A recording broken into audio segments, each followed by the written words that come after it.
چقدر غم مردم خوردیم، ای مادر غمخوار.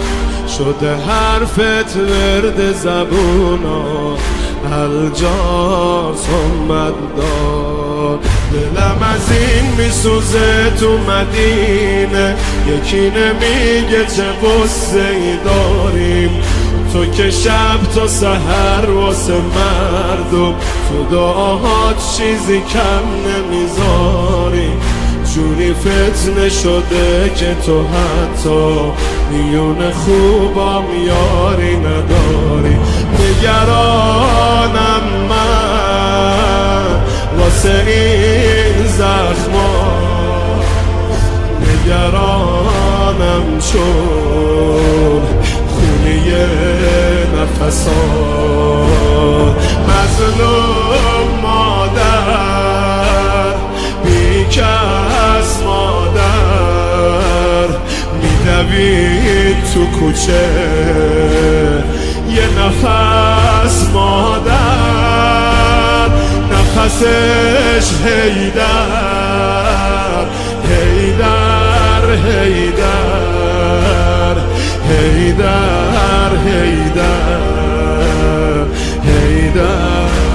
بگو جان دلم حیدر، دنبال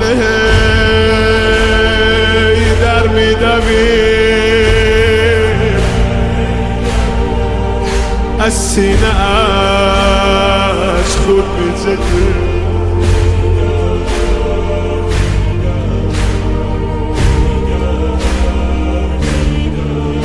باز مشغول کاری با لبخند که انگار نه انگار که از دو تا دنده شکسته بین در و دیوار.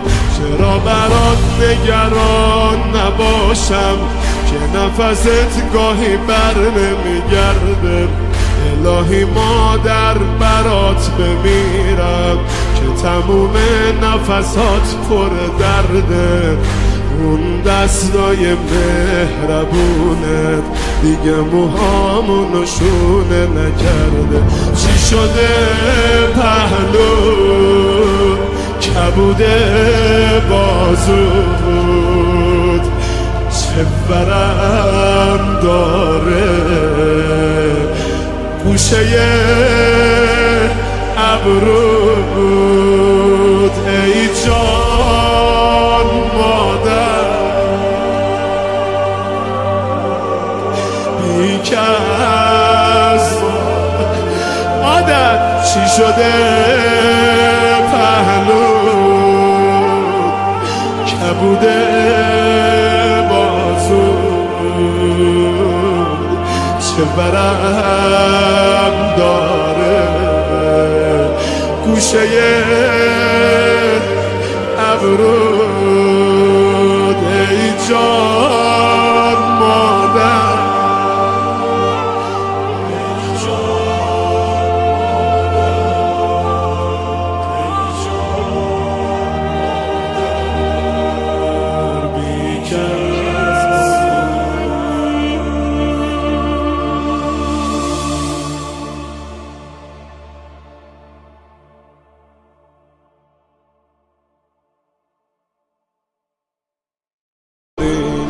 ای مادر غمخوار.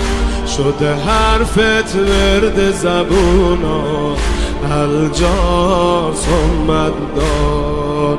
دلم از این میسوزه تو مدینه، یکی نمیگه چه غصه ای داریم. تو که شب تا سحر واسه مردم، تو دعاهات چیزی کم نمیذاری. جوری فتنه شده که تو حتی میون خوبام